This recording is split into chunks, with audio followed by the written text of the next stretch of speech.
Hello everyone, I'm Nerdy Fool, and welcome back to I Was a Teenage Exocolonist. We are, I believe, starting our 7th year at age 16. Yeah. Let's see where we left off with our usual talking to people.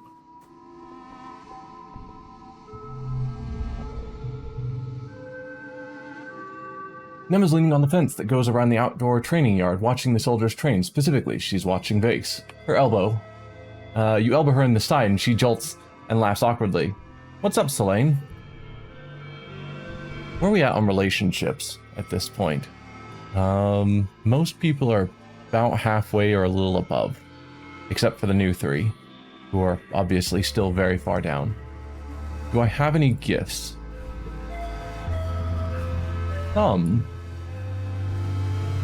Alright, I'm going to give out some gifts as well as I go around.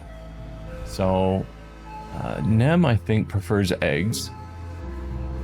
You're a hero, Nem says, taking the egg, and I'm starving. I'm going to get the kitchen to cook this up right away. But Tang.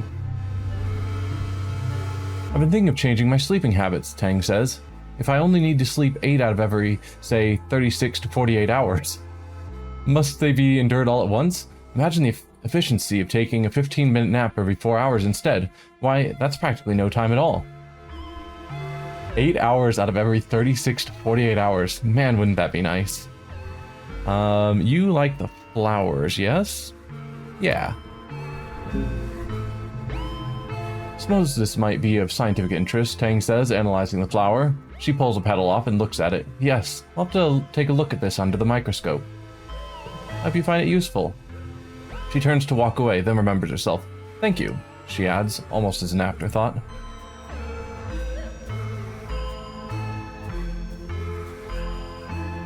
Alright. Here's Rex. Rex is playing a game where he throws a ball in the air as high as he can, then tries to catch it without using his hands. You narrowly miss him running right at you, and the ball bounces away.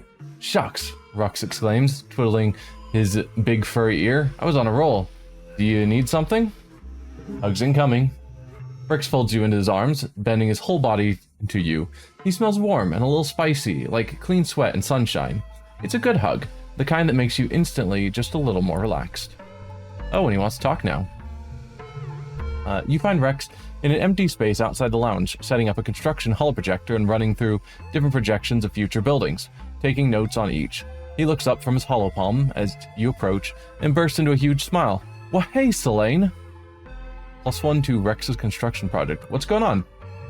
Rex jerks the thumb at his chest. You're looking at the newest member of the colony construction crew. I'm surveying the colony for places to build new private family quarters. People are going to want to raise families here soon. Isn't that real? Why they call it the construction crew or families? I think he's told us about why he's doing construction. Are people not raising families yet? Yeah, Rex says, beaming with excitement, especially as Helios. We've been cooped up on a spaceship for too long, and you know, when people get grass under their feet and fresh air in their noses, he bumps his hip into yours with a whoop of laughter, they get frisky. Get ready for a baby boom. Houses are going to be in demand. Besides, he continues, I think I kind of got an idea of what I want to contribute to the colony. I want to build a bar. A real one, not just a canteen. Nice decor, a space for live music, cushions everywhere, fun drinks. Mars has been helping me with the details. He sighs dreamily. Can you imagine? A place where the whole point is just to relax and be with your friends. Sounds like a great idea. I think so too, Rex says, spreading his hands wide. People need leisure time. We need time to connect with other humans. We're social creatures. We need our packs. All I want to do is help people connect with each other, you know? Rex says, I love building things. I love cooking things. I love making people happy. Coming together to create something is why we're alive. He gestures around, and I don't mean buildings. I mean, they're alright. But what I'm really into is something that goes into making a building. It's more than just walls and a ceiling. It's an agreement between people that we're going to form a society, that we're going to cooperate to make something bigger than ourselves, that we're going to meet there in peace. Rex shakes his head, clearing his thoughts. Sorry, I'm just really passionate about this stuff. He laughs. This and hugs. We're humans and are also really good at hugs. Or we humans are also really good at hugs. Rex's hug is a 2, and +2 if stress is over 50. Strange, but okay. Rex rubs his thumb across his chin, thinking, hey, actually, can you help me? Can you bring me any mushwood sticks or logs you find? I want to start stockpiling them, so when I get approval to start building the bar, we're good to go. Of course I would, shouldn't you fetch sticks from me? What's in it for me? Of course I will. Rex bounces on his heels and launches into a huge hug. Thank you, he exclaims. I really appreciate it. If you find any, just bring them to me. Do we have any sticks to give him? We do. So that now helps this construction project as well as his friendship. Rex beams with happiness as you hand over the mushwood. What, really? Really? He exclaims. I need this for building the bar, thank you so much. Rex shoots you a shy smile. Nothing a dog likes more than a stick, right? And Nomi. Nomi pushes their sketchbooks and things to the side and gestures for you to sit down. I'm so used to people not sitting with me because I talk so much, they say, without a hint of shame. I get it. I'm just a super high energy person. Always have been, ever since I was a kid. If I bother you, just tell me to be quiet. I don't mind. We'll give you the crystal cluster. Nomi makes a sound of appreciation, holds the crystal up to the light. Wow, it makes rainbows. It's perfect. Thank you so much. And they want to talk more. Nomi is camped out in the lounge, their holopad screen spread out before them like a drawing table. In another screen, there's a collection of photos of a manticore. Nomi looks between the two screens, their brow furrowed in concentration as they scribble directly onto the screen with a stylus. What are you doing? Well, Nomi replies thoughtfully, I wanted to write an illustrated story about aliens, like in Turbo Girl Hyperjet Transform, except using the Xenos here on Vertumna, like manticores and faceless and stuff, but they can talk, and instead of attacking the colony, they help people instead. That sounds cool. Faceless would never help people. That's not what real Xenos are like. That sounds cool. Thanks, Nomi chirps, scribbling happily at their drawing. I got the idea from the second Turbo Girl Hyperjet OVA, you know, the one where the Medusa demons show up, and the aliens and the Turbo Girls have to band together to defeat their common enemy. I remember that part.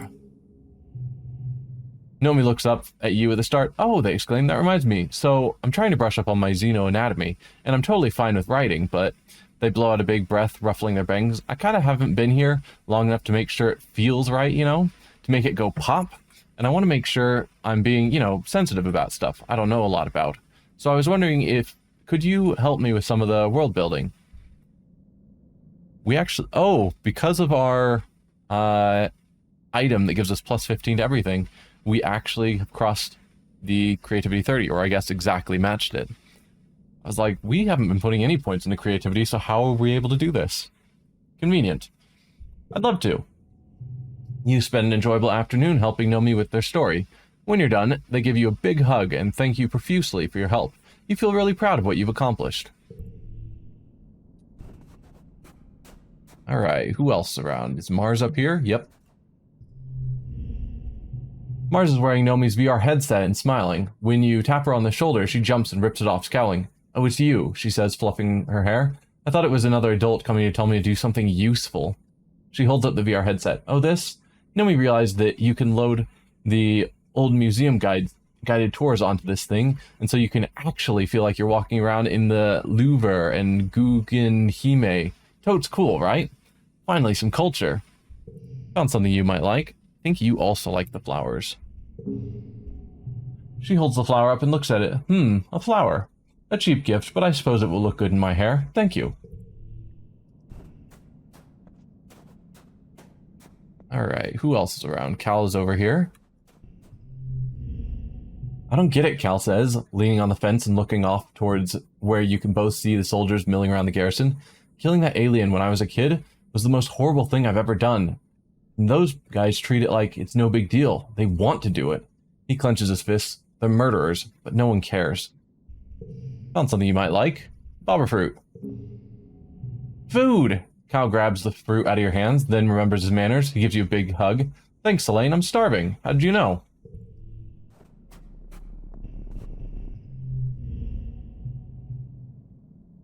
Your dad takes a big breath of air. Ah, this is real living, he says grandly. Sometimes I wake up thinking we're still hurtling through space on the Strato, and I'm just so jazzed when I remember we're here, on a real planet.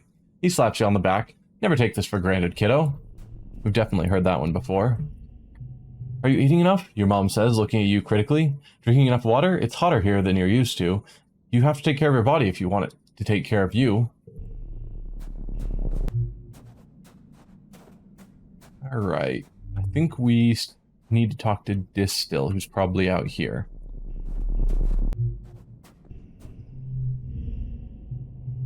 Dis is kneeling at the edge of the expedition staging area, checking through his backpack. I can't wait to get out there again, he says. I hate being cooped up in the colony with everyone's drama, and everything always smells like crap.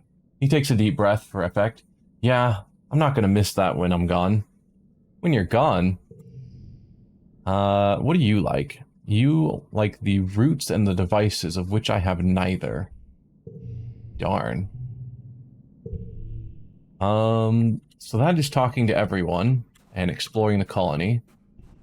No, I didn't talk to Vase yet. I didn't go down here. Not that Vase is a particularly friendly person to talk to. Vase looks exasperated by your presence. Hey, it's Rex's little buddy, he says, scowling. Get out of here before I have to send him a message about how I don't want his little gang stinking up my garrison. He cracks his knuckles. You're not gonna like my choice of medium. You only like devices and cake. Which, I don't have cake. I could buy cake, because I've got enough kudos, but don't care enough. Like, it would be nice to get him up so I can see his story, but he is honestly a terrible person. At least in my opinion. I guess we'll start off with an explore. We are a little stressed. We're still gonna explore. How's our perception? It's... Yeah, we don't have the perk. I think the perk you get for reaching 100 is great. And again, I still wish I could see what the actual number is without the item bonus. So I could see how close I am to reaching 100 for real.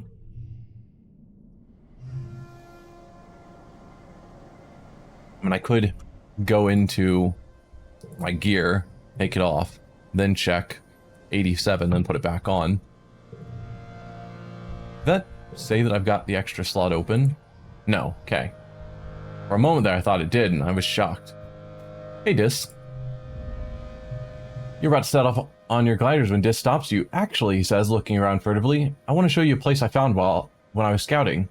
You look up from your holo map. It's not on any maps yet, he says. It's special. I want to show you because I think you're the only person in the colony who will understand what it means. You and Dis set off, hoping for a few hours before the trackers in your holopalms ping Utopia that you're not where you'd said you'd be. After a short trek off map, Dis takes you to a round door set in the side of a cliff. The door is glossy black and made of something that's part bone and part stone, like the rest of the Convergent Domain architecture you've seen. Unlike the ruins, this place looks, well, not new, but definitely well maintained. Dis touches his fingers to the center of the door and it dilates like an iris, previously unseen seams folding in on themselves with a noise like rocks grinding together. Inside is a lumpy, smooth tunnel that reminds you unpleasantly of intestines. It looks like you could barely fit in there, on hands and knees. An unexpectedly cool wind ruffles your hair. Dive on in there because our bravery is high enough, let Dis go first, or heck no. We've got bravery, let's dive on in. You both crawl and inch your way through the tunnel to where the cave opens, up about 10 to 15 meters in. You stand in a cave that looks part organic, part intentional, a curious mixture of almost organic-looking stone growths, crystals, and glowing mushrooms in a variety of iridescent oil-slick colors, some of which look like they could be controls for an ancient bioweapon. Your view deeper into the cave is obscured by layer-cake stalagmites. Everything is dark, but for the eerie glow. You're using your holopalms as flashlights, but it's air-conditioned. Cool, fresh air is blowing from vents in the floor. I haven't figured out what this place is yet, Dis says, touching a mushroom with his fingertips. It puffs out a cloud of glowing spores and he sneezes. You spread out to see if you can decipher this place. Like, what the heck is that? Writing on the wall, console-looking thing, glowing thing on the ground, which would get us a strange device. The devices are nice, but let's check out the writing on the wall. There's a huge faceted crystal plate embedded in the wall, engraved with deep glyphs. Convergent domain writing, you guess? And some kind of map? There are lines between the symbols. You trace your hand over it, but can't make any sense of it. Well, what in the world is that console-looking thing? If it's a screen, it's all dark, like when congruence isn't active. Unlike congruence's colorful, decorated chassis, this is decidedly alien tech feel. You fiddle around touching things at random. Don't do that, hisses Dis, but nothing happens. Oh, and about that glowing thing on the ground. You pick up another strangely warm, glowing whatever it is. What if I did this? This makes a shock noise as the reality of the cave melts away and you find yourself back in the depot. No, not back, not entirely. You can still feel the cool, moist breath of the cave on your cheeks and can still smell the funk of the mushrooms. But everything else is exactly as you'd expect, as real as if you could reach out and touch it. You feel embodied, like you can feel the pressure of your feet, 4 feet, on the ground. Utopia walks through Dis and rematerializes on the other side to talk to one of the other surveyors. Dis passes his hand through her image with amazement. Are they spying on us? He breathes. The image of Utopia doesn't seem to hear him. You take your hands off the controls and the cave returns. Dis blinks at you in the sudden gloom. What in the heck was that? He says. It was like we were really there, like we were seeing out of the eyes of some kind of animal, like we were the animal. Are the gardeners spying on us? We have to tell Utopia. We can't tell anyone. Definitely we can't tell anyone, because Dis would be upset if I was trying to rat this out. But I'm gonna first ask, are the gardeners spying on us? Sim says they have eyes everywhere, Dis says. I didn't know he meant literally. We can't let Utopia know about this, he continues. We have to keep Sim's secrets. You agree to keep this monitoring station a secret. Well, that's neat.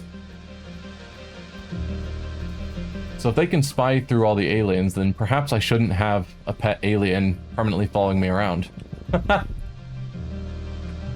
You're getting thirsty. You feel for your backup canteen, but it's missing. Somehow you lost it since you left this morning, and you're all out of drinking water. Suns are high in the hot sky, making the ground waver with heat haze mirages. Your mouth feels dry, so dry your head is starting to ache.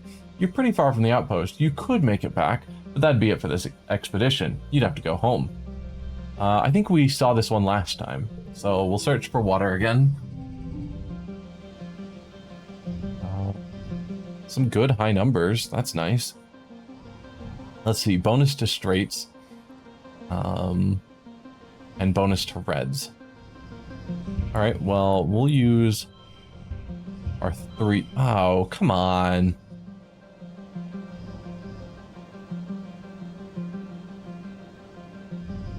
I was hoping to get... Oh, I'm doing 2 of a kind. We want straights. Okay, let's do this right. So that'll be 3, 4, 5. There we go. And so we get bonus to straights both from our Ricky as well as from the battle condition. So yeah, we should definitely be focusing straights if we can. 2, 3, 4. Fortunately, we don't have a 5.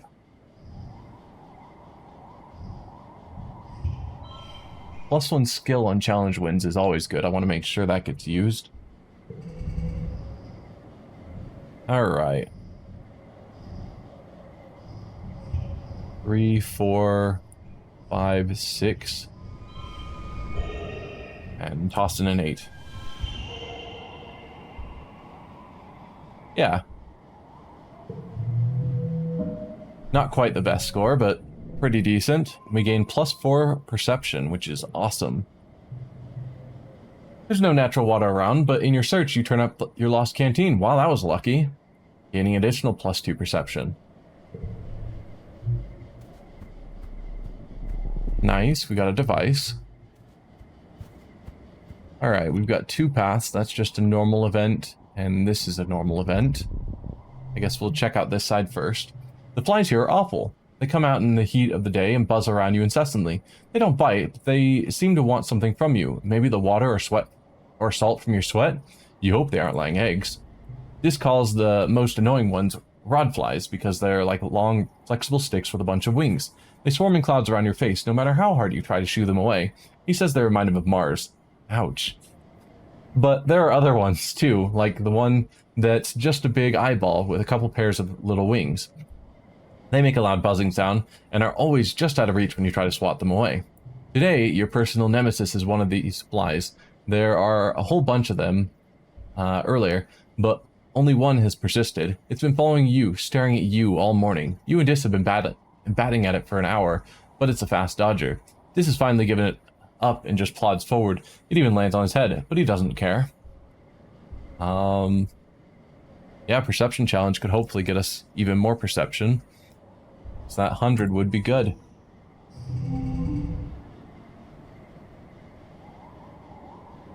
Alright. Bonuses to pairs this time.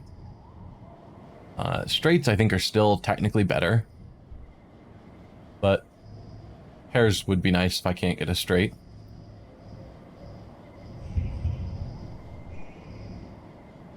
Let's see. 2, 3, 4.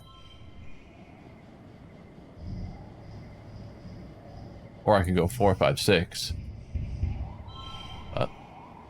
Maybe I'll save the higher cards for later rounds because I've got lots of low cards.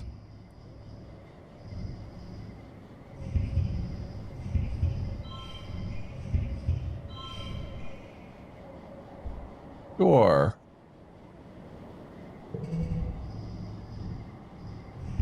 So you are going to turn into a 4. So 4, 5, 6. +2 to flushes. Nice.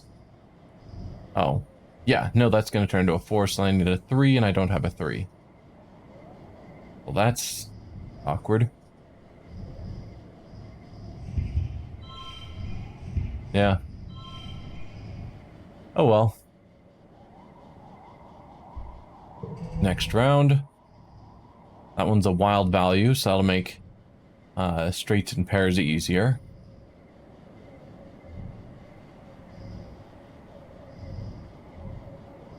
Let's see. That can count as a 7 if I need it to. That doesn't really help all that much.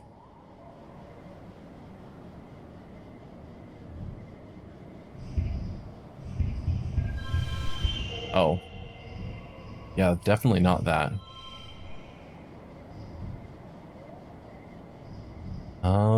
That one's unchangeable, so it's not affected by this -2.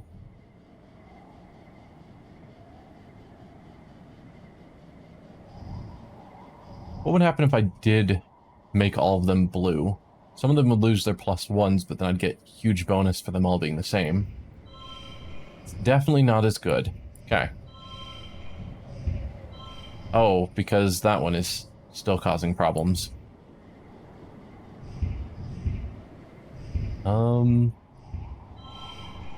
There we go, yeah, 40 is higher than what we had before.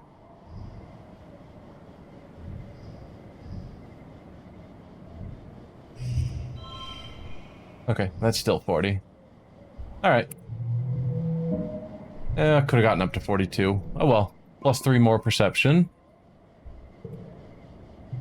The eye fly is like the size of a human eyeball, made of concentric rings of rainbow hues, black, yellow, green, blue, and purple. You find yourself staring right back at it. You wonder if the rings have something to do with the light refraction. You let it land on your arm.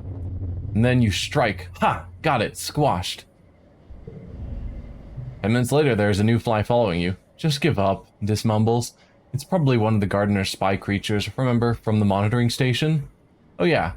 Well, you'd rather they picked up a less annoying one.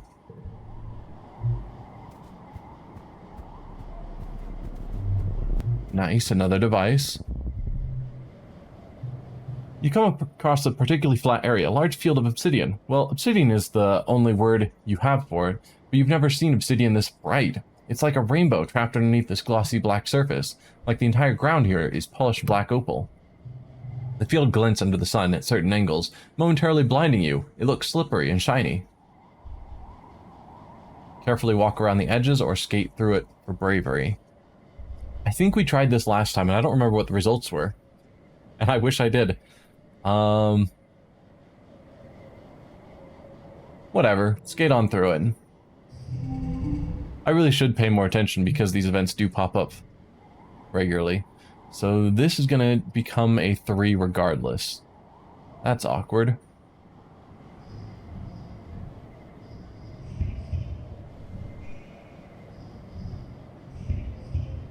So, there.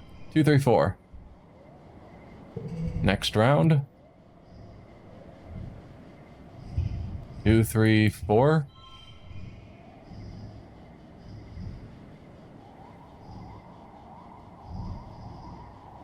I don't know. Sure. Next round.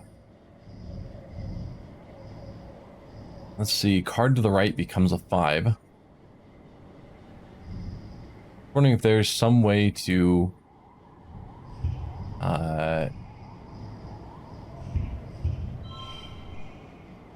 get lots of 5s. Yeah. So that becomes a 5, and that's a 5. That's a 5. Then I can toss in a random 8. Seems reasonable. +2 bravery. Yeah, that's right. You take off your shoes and glide around in your sock feet. You take a tumble and get a little bruised. I have a blast. Woo! So it did end up with less stress. That's nice. Just enjoy yourself. Wee! Don't slide off the edge of the cliff. More bravery and even less stress. Alright. So this is the event we skipped. And I will continue to skip it for now because, as usual, the goal is to get to the boss event. There's a strange heat haze shimmer across the path ahead. Oddly, it doesn't clear up as you get closer. The mirage effect is very strong. The refracted air makes it look like there's a pool of water on the ground and plants waving around it. Something is just off about the illusion. You can't put your finger on why. So yeah, some of these we've seen in our previous exploration, which is a shame. We obviously haven't seen every possible event. So this gets +2. +2 is nice. Turning it into just a set card is more challenging to deal with. So if we want this to be a 5, then we want to put a 3 in there. Oh, that's not a real 3.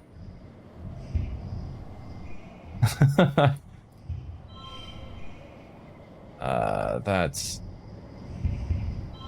There. That technically works. Sure. Next round.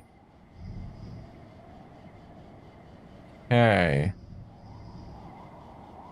+5 to flushes with this card. That's good. Oh, what are you going to turn into? So you are a 9, so you're going to turn into a 6 at the end.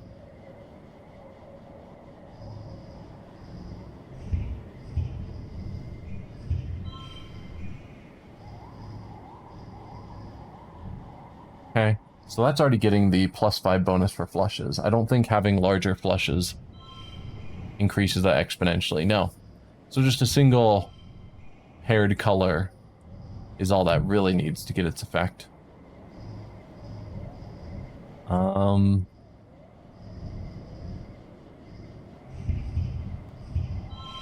Sure.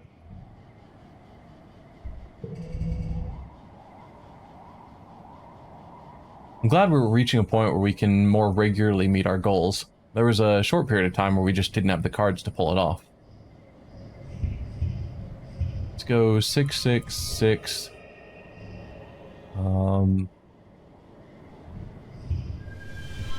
Oh, that turns it into a 7. By making it wild. Oh well. Sure. Nearly got the best score. +3 perception. The faster you move, the faster the mirage disperses. You approach cautiously. As you do, you realize what's wrong with the mirage. It's impossible. The plants on the other side of the haze are different. Not just wibbly-wobbly from the layers of air, but smaller, younger. And it's morning there, not evening. This feels familiar. Then you see him. It's you. He just stops and stares at you. +6 if the card to the left is blue. Neat. This is nuts. You just stare at the figure. That person who looks and moves is exactly like you. Then you both slowly, carefully approach the mirage, and like mirror images, you both raise one arm, your left and his right, and touch them together. +2 reasoning. You remember this from before, watching yourself say something. You thought it must have been important, like a warning of some kind, but now that it's time to speak, all that comes to your head is... You ask yourself, what does a Unisaur eat for breakfast? Your mirror image looks at you in confusion, and the mirage breaks up. You chuckle to yourself, whatever it wants. New perk for perception. Slip past all path-blocking explore events. That's the one I was wanting, so that makes exploration a lot easier. So what that's saying is that we're no longer blocked by these, we can now just walk past them. So I can just walk past, get all of the devices without, or items, without expending any of my stress. Make it to the boss event and deal with that, or any other events that look interesting rather than these random ones. Like Sim is here, we've got a thumper there. I'll talk to Sim.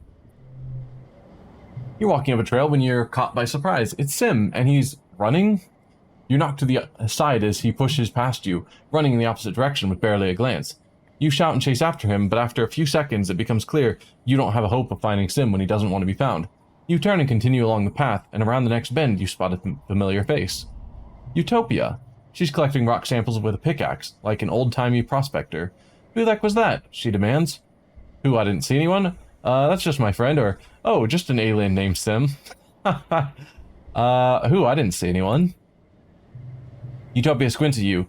The man who just ran past, tall guy dressed in black, how did you not see him? She hikes her pickaxe off her shoulder. Whatever, just watch where you're running, okay? The gravel's loose around here, and maybe check him with Doc Instance, get your eyes looked at. You agree, happy to be out of this conversation without any trouble, and continue on along the path before Utopia asks any more questions. You walk for a couple minutes before you see Sim again. He seems to be in good humor, despite the close call. Oh, he says, leaning against a tree. It is tiresome to be so secretive. He wipes his eyes, brimming with mirth. It is such a pleasure to be around you and Dis, and to not have to hide myself.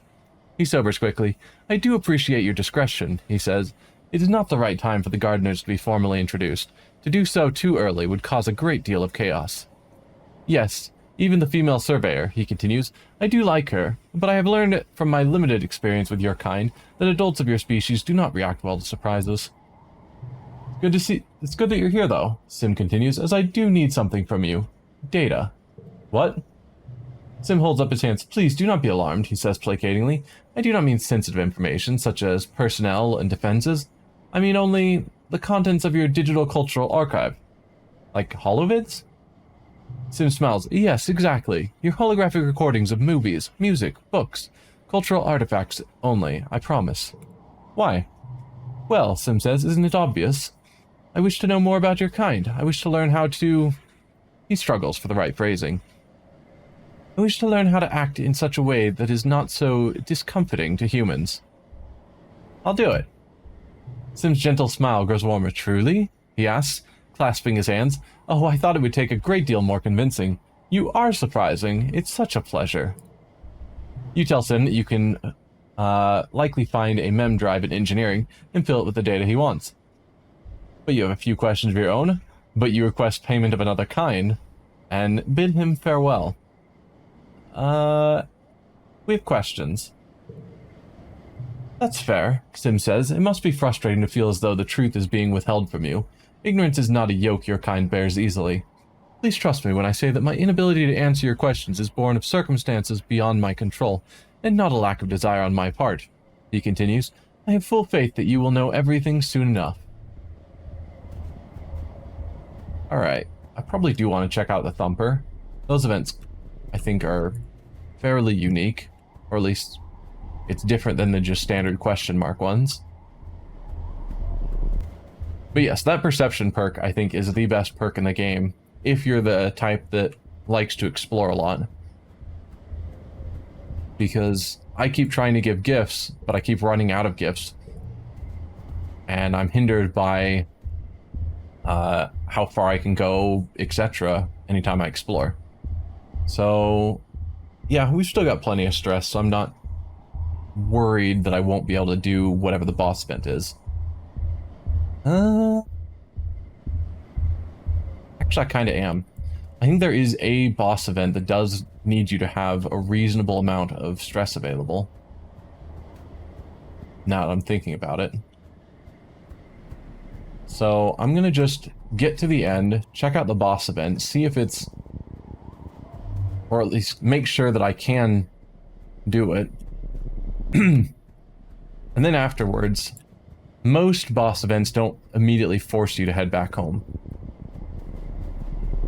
I think there was a path up there that I thought was the side path, but I think... or was the correct path, but obviously it's not. So this boss event is another Thumper event. So yeah, let's check up on the path that I missed. Hopefully there's something there. If I walk all this way and there's nothing, that'll be disappointing. Alright. So it's... oh yeah, it was just here. That's right. That event... that spot last time, I think, was the event with the happy stone, whatever they called it, which lost a lot of stress. I doubt it's the same thing in the same spot. Otherwise, I would just immediately go there. One thing you can do, and a thing I've done in previous playthroughs, is save before going into an event, because now that I can just walk past events, I could save, check an event. If it's one I don't like, then immediately reload and just walk past it, and then only hit up the events that I like. But again, we're trying to play this as the game is intending, without the save scumming. Although arguably the game intends you to save scum, could also be stated. Utopia has given you clearance to poke around the ruins in the secret valley. Stars, this place is neat. Dis thinks so too. At least we didn't have to climb back down, he mutters, but you can tell he's excited. The buildings are arranged in a spiral formation around a central point. They're made of that oil-slick obsidian, something that looks like petrified bone, and a part's missing where some other organic material has long since rotted away. It's all overgrown with vines and buried in the shifting sands. You follow the spokes of the streets until you approach the center of the valley, where a large pyramid-shaped building sits surrounded by thumpers and a variety of other smaller buildings. Check out the pyramid, take a look at the thumpers, investigate the other buildings. Let's check out the pyramid. You walk around the massive pyramid, but you don't see any entrance into it. It's sealed tight. It vibrates with significance and looms hugely in your dream memories. You feel faint just being close to it, but Dis doesn't seem to feel anything. When he insists you give up and investigate something else, you don't complain. Let's check out the thumpers. The 4 thumpers are in careful alignment, forming a square with wide paths between them and the pyramid in the center. One is almost totally reduced to rubble. None are still active. And the other buildings? Smaller, more deteriorated pyramid buildings dot around the valley, purposes unknown. There are also dozens of little obelisks, a couple meters wide, with a circular design on one side. You approach a random one of these, on the edge of the valley. Like the door in Dis's monitoring station, you know what to do. You get right up close to the circle and touch it, and the iris door slides open. Now you're looking through a large round door into a small, featureless room. Quite small, quite featureless, totally dark, very creepy. But you can hear a faint hum. It's still powered? Bravely walk inside for a hard challenge. Yeah, I guess. Alright, now we're on to a hard challenge. So let's see how this goes. That's going to turn into a 5.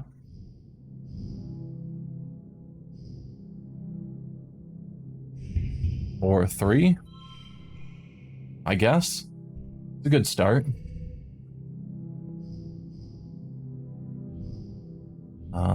I need some bigger cards. A bunch of these 0s and 2s are not good.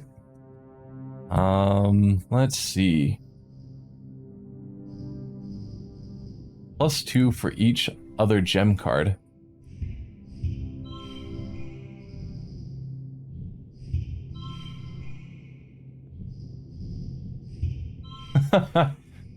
Turn that one into from a 4 to a 10. Neat.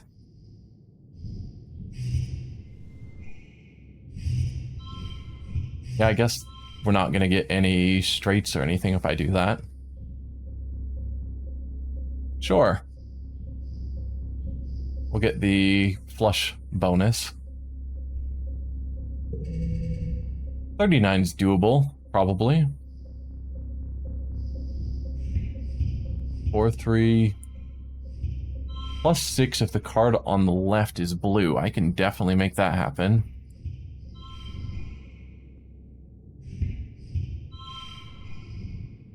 $25 out of 39, that is not good.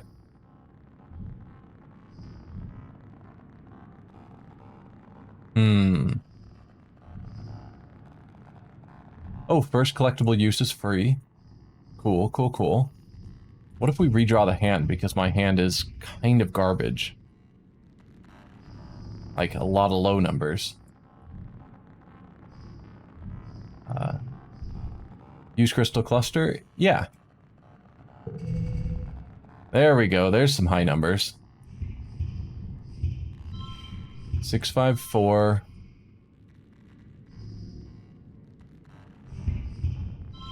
That's a wild that increases the flush. Plus 6 changes to a plus 3. Okay.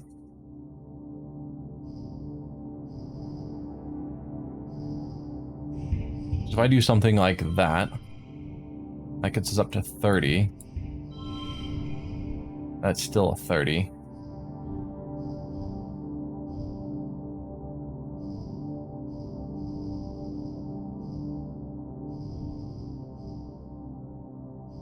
Let's see, if I could get this to be a 3,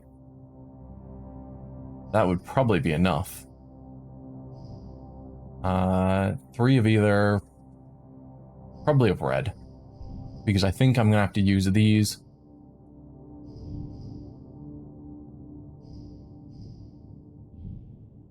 Yeah.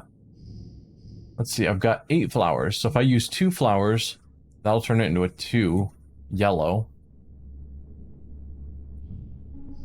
Yeah, so it got rid of the wild, which is a shame. But I can turn that into a 2, and then if I use the egg, it'll turn it into a red 3. And there we go. There's our 39. Yeah. Win.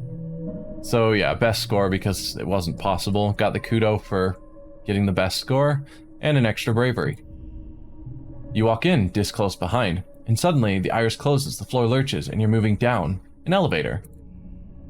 The elevator squeals and grinds away like it hasn't been used in literally thousands of years. It doesn't go far, then grinds to a halt, and the iris opens to reveal a large room with obsidian walls. Like all convergent domain spaces, it's more cave than room, with stalactites everywhere and giant lumpy mounds of fungus. You wonder if the obsidian stuff they built with melts over time, running and dripping in extreme slow motion. There are controls on the walls, like this is some kind of control room, just like the monitoring station Dis found. Most of it is long dark and covered with a thick layer of dust, except one device with 2 weird, bony, knobby sticks poking out. Grab the 2 interface sticks, or touch stuff at random, or just leave for now. Grab the interface sticks. You're trying to get the hang of the convergent domain interfaces. You just take hold of these 2 stick thingies, and you cease to be yourself. You're like a visual, audio, and weirdly tactile representation of something vast. You have a feeling of being in a large and complex space. No, like you are the space. A digital space, like a computer system, as if you were sucked inside a 3D representation of the HoloNet, and you could see files and processes and whole worlds of data, but in alien formats that speak to you more in sensation than logic. You let go of the sticks and the console room comes back. You grab them again, and understanding fills your head. It feels not all that different from your bouts of deja vu remembering, like of memories being inserted into your mind, and you suddenly just know how to use this interface. You just think where you want to go or what you want to know, and away you go. The word array comes to mind. A network of computers hosting millions of data nodes, Information on every part of the planet, from weather to soil conditions to individual creatures. Not just computers, but entities that feel intelligent and also digital. Artificial consciousnesses like your ship's AI congruence. They're processing all that data and triggering subroutines to make minute changes on the planet's surface. See you, pseudonym. +3 engineering, nice. Then a booming voice enters your brain and obliterates all else, speaking more in abstract thought than words, but loud. What are you doing in the Wormhole Observatory Array Console 5, you nosy little creature? Then an explosion in your head and you're thrown backwards out of the array. There must have also been an explosion in your hands, which are now singed. The console is blown out and dead. You're shaken. Something didn't like you poking around in there. Whatever the array is, whatever lives in it, has been watching you, probably ever since you landed. You have a feeling Sim has something to do with this. He's either in league with the array or he's part of it, but knowing Sim, he won't tell you anything until he's ready to. 8 stress. You tell Dis about the array and the voice saying Wormhole Observatory. He looks around impressed. The Convergent Domain was sure up to some stuff, he says. And now you know that about the array and how to access it. That could come in very useful if it turns out to be a danger to your colony. You decide to call it a day. Your arms feel all tingly and weak from getting electrocuted, and your heart is still thumping a mile a minute. But you'll be back. Yeah, we'll keep exploring. So we had the Thumper to check out that seemed like a unique event. And then I guess we could keep doing random events until we finish using up all of our stress. It's kind of how I'm leaning. Part of me wants to just try this event in case it is that stress regaining area. It is. Neat. You come across the peaceful rock again and feel your troubles melt away. Dis is sunning himself here as well, barely looking up as you haul yourself onto the flat surface. There's no harm in taking a little break too. Stay for a while. You lie down on the rock beside Dis, letting the strange magic fill you with an incredible sense of peace, love, and unity with the universe.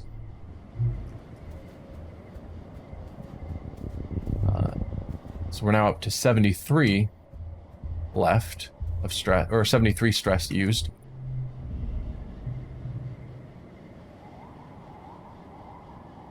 You find your way blocked by a massive wall.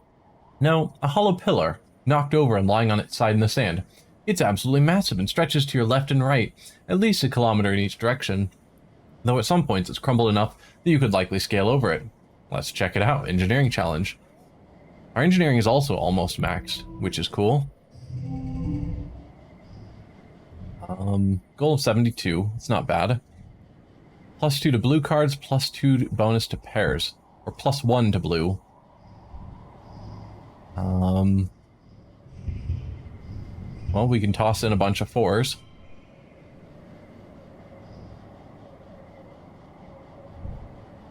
Oh, so this is base 2. It already calculated in the +2. Okay, cool. Next round. We've got a couple of 6s, a bunch of 4s. Yeah. 6, 6. 4. I was going to do 4, 4, but apparently not. Might as well go that route then. 3 6s and an 8. Next round. I only want to use this +1 skill on blue challenge win. Always good.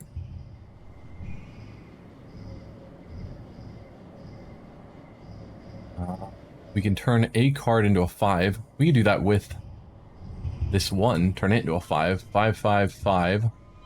That way it's not a 1. It's actually valuable.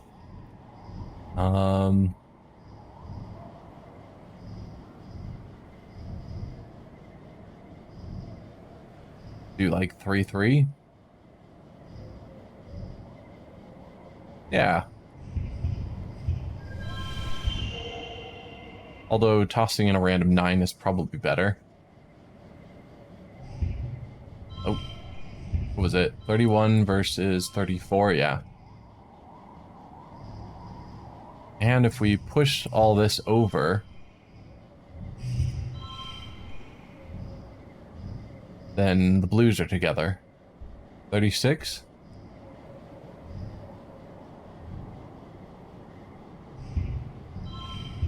$37? Yeah. Nope, still not the best. Could have gotten up to 41, wow. Plus 5 engineering, nice. You find more scraps of convergent domain writing and technology. You document everything to bring back to Utopia. And some extra kudos. And we've maxed our engineering now. Extra gear slot, nice. Let's look at our gear then. So we finally got our last slot open. +1 to all flushes. I think out of what we have, that's going to be our best. I don't really like the +2 to specific challenges. Yeah. Might try and look at the shop to see if I can get a better item. Although we've spent too much of our kudos, so probably can't. Alright. We are nearly out of stress. Probably just do a couple of events and then rest next month. The sun goes behind a cloud. You feel a light splattering of rain. It sizzles into the dry, hot ground around you, providing a little relief from the heat of the day. Then you realize you don't see a single cloud in the sky ahead of you, and it almost never rains at the western resting ridges. The plants here rely on nighttime dew for moisture. Just run. You bolt for cover with your hands thrown over your head. You don't care what's up there. You just know that was no rain. Alright, we can technically do one more event. You're treated to a spectacular sight, an enormously long caterpillar dragon kind of creature, way off in the distance. Its thousands of legs and kilometer of shimmering body snaking in and out of the haze at the bottom of the chasm. You just watch it. It's terrifying. It's like a train. Marvel at it or take some readings. Sure, marvel at it.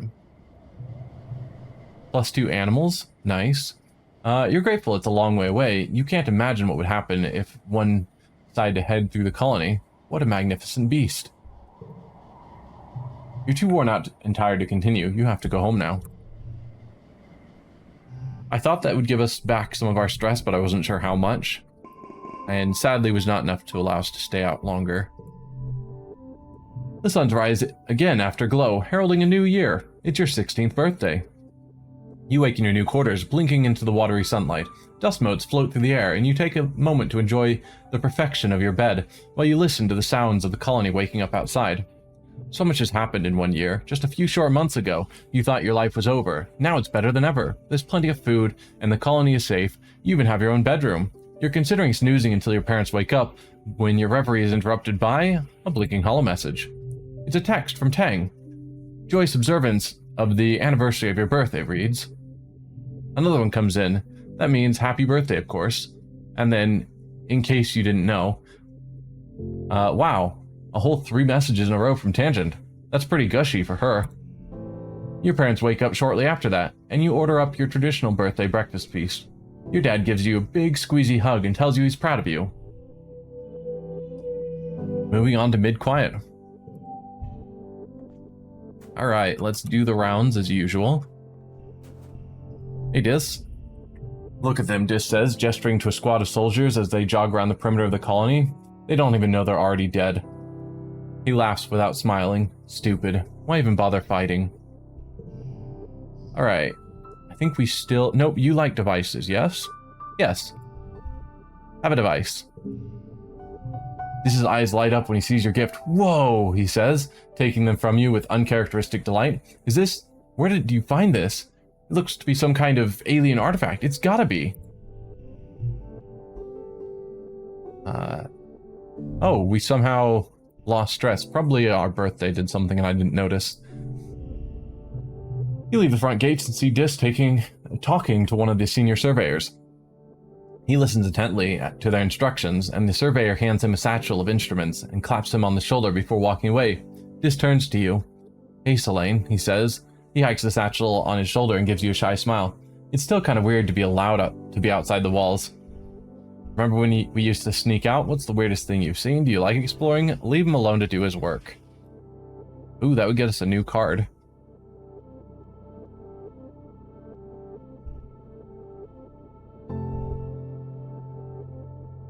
I feel like talking to him, like we're close enough friends that talking to him feels like the right thing to do, rather than just leaving him alone. But I do like the new card. Remember when we used to sneak out?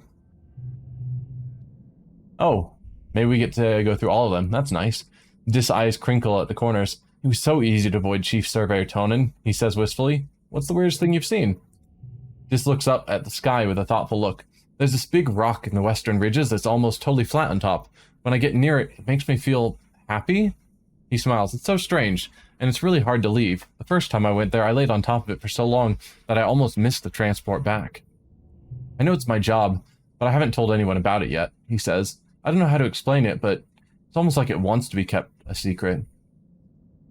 I'd love to see it sometime. I mean, I've already seen it, of course. Sounds kind of romantic. That's normal and makes perfect sense, or neat, I won't tell anyone.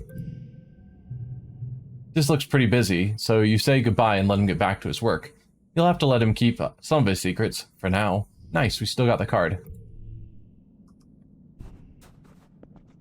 Alright, let's continue doing our rounds. Over here with our mom and dad. Yep, you said that last time. Hey, it's my little genius, your dad exclaims, swooping down to kiss the top of your head. Savior of the colony. What do you need, love bug?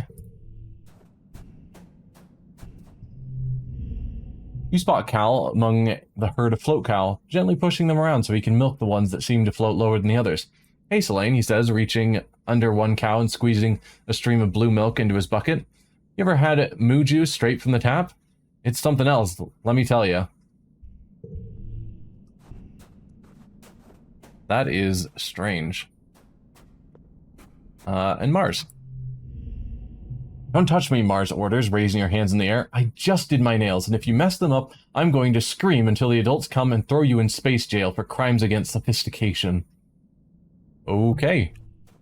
I will back off. Let's see, Vase. Yeah. Have a device.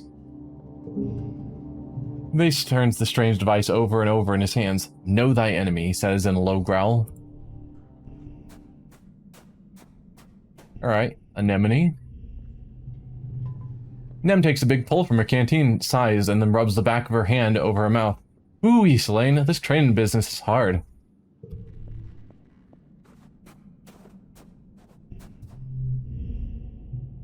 Heng is deep in conversation with someone from the heliopause, making notes on her holopad. The soldier leaves and Tang turns to you and acknowledges you with a small smile. Perhaps I was too quick to judge the soldiers, she says. In the past, great scientific advances have been made in service to the military. Ultrasounds, the microwave oven, blood transfusions, even the internet, which was the precursor to holopalm connectivity. She taps her fingers against her chin. There may be a way to work in tandem for the good of humanity. Reasoning 80. We don't have Reasoning 80 yet. That is strange. We're only at 77. Alright, we'll want to get that up because we're nearly there.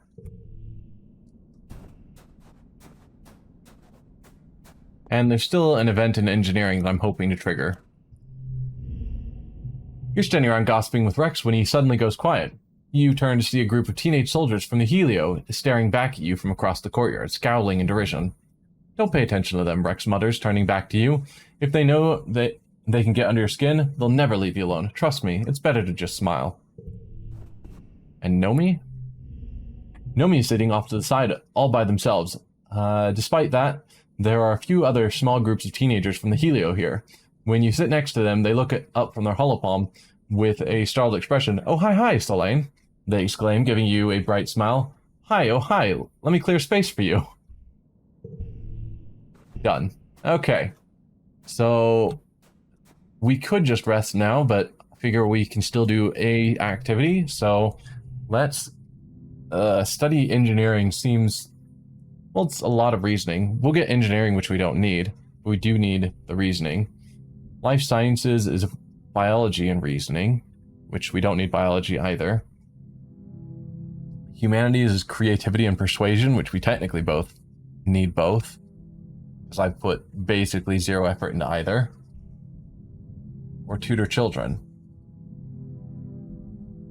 I don't I think I can still get the event if I'm studying humanities. Ooh, this is reasoning as the main focus and empathy. Empathy's not bad. Yeah. Maybe tutor children. You show up to class to find Congruence teaching a classroom of younger children. Instance is nowhere to be found. In the absence of further direction, you settle in to help the students with their work. After half an hour, Instance pokes her head into the classroom. Oh good, you're already here, she says. I trust you'll be able to handle yourself in all subjects and with students of all ages.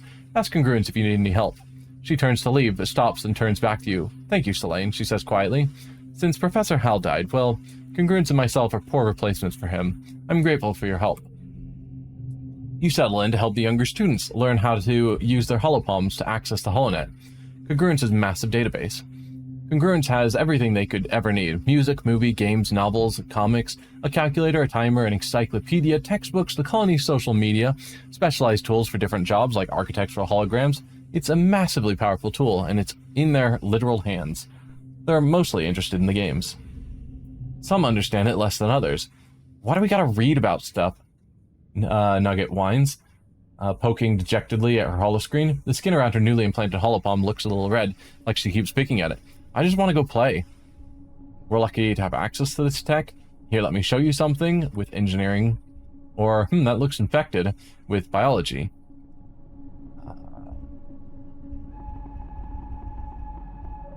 Both, I suppose. If it's infected, that's probably where I should put my focus. You take a closer look at Nugget's hollow implant. The edges of where it meets the skin are peeling back, and it looks red and puffy. No wonder she's having a hard time concentrating. It looks like it really hurts. You take her to med bay, put some antibiotic cream on it, and wrap her hand so she stops picking at it. She's excused from this lesson until her implant heals properly, so you spend some time with her afterwards, showing her how your own holopalm works. The quieter environment of the med bay seems to help her concentrate, and soon she's zipping through Congruence's archives on her own. Looks like you're pretty good at this tutoring business. Sim asked you for data on human culture, television shows, music, books, things like that. You have unlimited access to Congruence's media archives through your holopalm, but for Sim, it will be a little more complicated. You'll need to find a physical storage unit with enough memory to contain a chunk of the holo archives. Steal one. Being the rebel that we are. The robot workshop would be a good place to look. You sneak in, nobody around. Good. You rummage around until you find what looks like a portable holo unit in a drawer, then find a port in the wall and plug it into. An interface pops up with options to copy data onto the tiny drive. Perfect. You start by carefully copying your favorite vids and games, then realize there's a ship ton more room on this tiny device. You sweep in several thousand more vids, as well as the entire contents of the school's Learningpedia. As you slip the unit into your pocket, the Congruence console above you suddenly flickers and lights up. Congruence seems amused. She doesn't sound an alarm, although you know you shouldn't be in here, but asks in a neutral voice, "What are you doing in here, Selene?" "I just came to see you." Or, "I need the holo unit for school if my persuasion was higher. I just came to see you. Aren't we best friends?" Congruence allows her expression to show doubt, though she seems flattered. You chat for a bit, then she tells you to get out of there before you get into trouble. She seems to be lonely. Can an artificial intelligence get lonely? It's something you've never really thought about before. You guess she must miss Professor Hal quite a bit.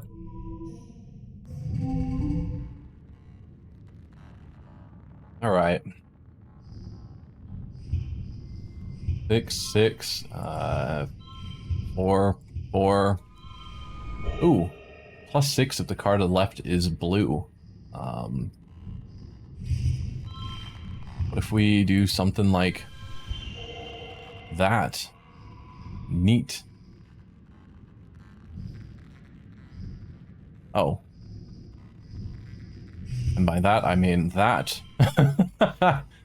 Okay. Yeah, it's unfortunate. I want to keep the 6s together, so I need these together. But I also want to put the blues all together. It's like they have to split the reds or split the blues. Whatever. Win. Hey, maximum score. Rare. +7 reasoning. Nice. +1 empathy, 13 kudos, and some stress. And we got the data archive we need for Sim.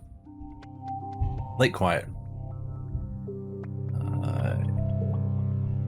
Now, we're technically not maxed on stress. Reasoning level 2, nice. Autoplay Fairy. The Autoplay Fairy sometimes plays the best hand for you. Cool. We'll have to see what that is. Tang is looking outside the lab, though it's hard to tell given her usual demeanor. I'm not allowed to work a triple shift, she mutters. Just because everyone else is a weakling who requires sleep doesn't mean I should be held to the same standard. How's the research coming?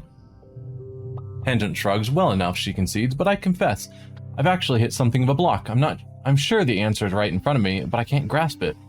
You take a look at her work. Immediately you come to the conclusion that had been just out of her reach. See, this is getting to be a more useful card. A 5 that gains 5 more... No, that's not her main card. That's just an extra card. Tang rubs her eyes. Oh, you are formidable, she says. I had been coming at it wrong the entire time. She taps a few notes into her holopalm and smiles. Thank you for being someone on this stupid rock I can trust to know what they're doing. More reasoning, good, and more friendship. Cool. I was thinking that was her personal card. Each of your friends gives you a card that levels up through your friendship, but that wasn't hers. Then breaks off from her squad and greets you with a nod of her head. What's up, Selene? Hey, Vase. Vase is about 2 clicks removed from flat out ignoring you. Go bother Rex if you like him so much, he snaps. Just don't believe anything he says about me. You don't know the whole story, and he'll lie to anyone to make himself look good. Alright. Hey, Rex. You're standing around gossiping with Rex when he suddenly goes quiet. You turn to see a group of teenage soldiers from the Helo... Yeah. We saw that last time. Nomi. Rex and Nomi are curled up together, his head on their lap, as they watch something on Nomi's holopalm. Nomi pauses the show and Rex grumbles sleepily. He must have almost drifted off. Hi, Nomi says, scritching behind Rex's ears. Do you want to watch Turbo Girl Hyperjet transform with us? We're almost ready to start the OVAs. Alright, moving on to Mars. Yeah, you said that last time. Don't want to mess up your nails. That would be terrible. Hey, Dis. Dis scuffs his boot in the dirt. It sucks here, he mutters. There's so much noise, too many people, there's nowhere you can just be alone. I wish I could just live in the forest.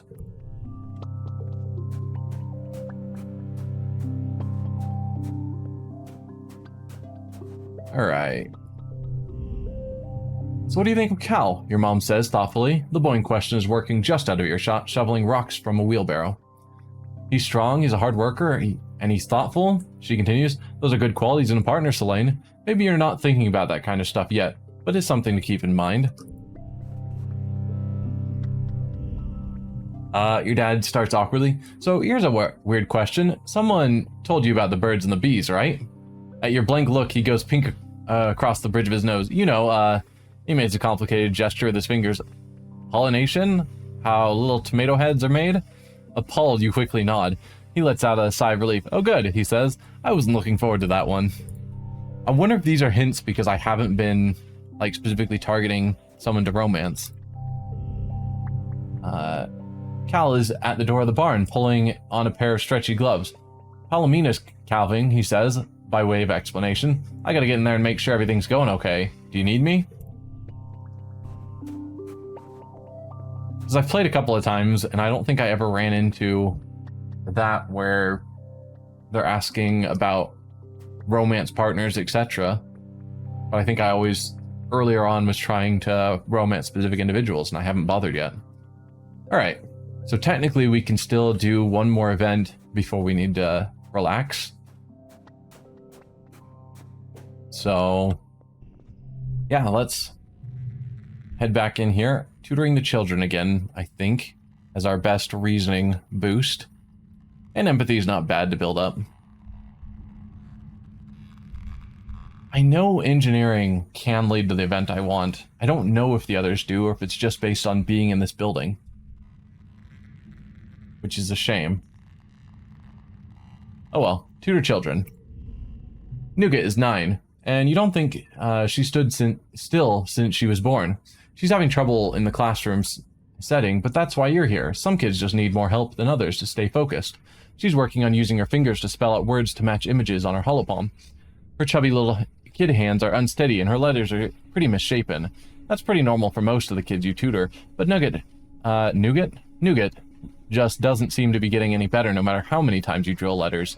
It feels like you have to tell her the same things over and over because she says okay, but just keeps making the same mistake. I never seen an elephant, Nougat says, jabbing her fingers at the hologram. Or a lion. Did you see a lion, Selene? You've never seen any Earth animals, except for on holovids. Like Nougat, you were born on a spaceship already hurtling away from Earth. You've never even seen a dog, despite learning all about them in class when you were a kid. Nougat has trouble with imaginary concepts like elephants and holoscreens. It makes it hard to keep her attention. Try writing on real paper. Change the assignment to retumnant animals. Go looking for some inspiration with creativity.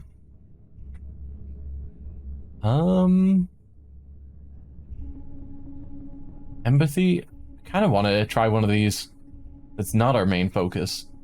Empathy or creativity.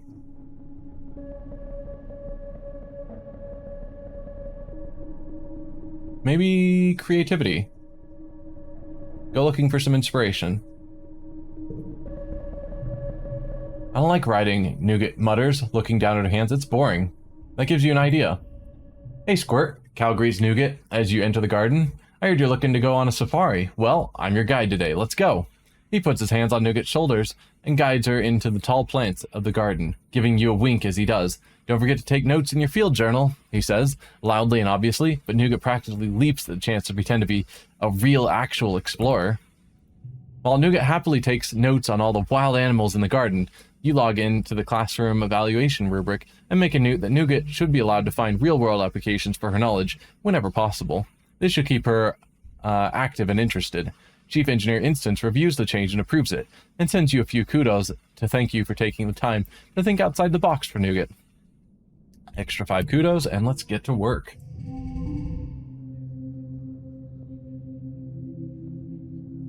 Alright, goal of 31 should be easy. One slot becomes a 3, that sucks. And +1 to blue cards, of which I only have 1.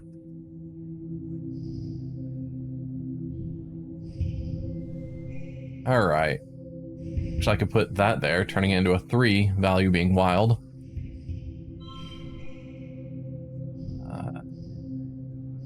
So that's 8. That can be counted as an 8 or a 7. I unfortunately don't have a 6 to keep any sort of streak running. Just random nonsense, not aiming towards anything in particular. Sure. I assume... Oh, that is better. Nice. Then we'll take the win. Still not the best. Whatever. Alright, a whole bunch of reasoning. 1 empathy, 12 kudos, and some stress.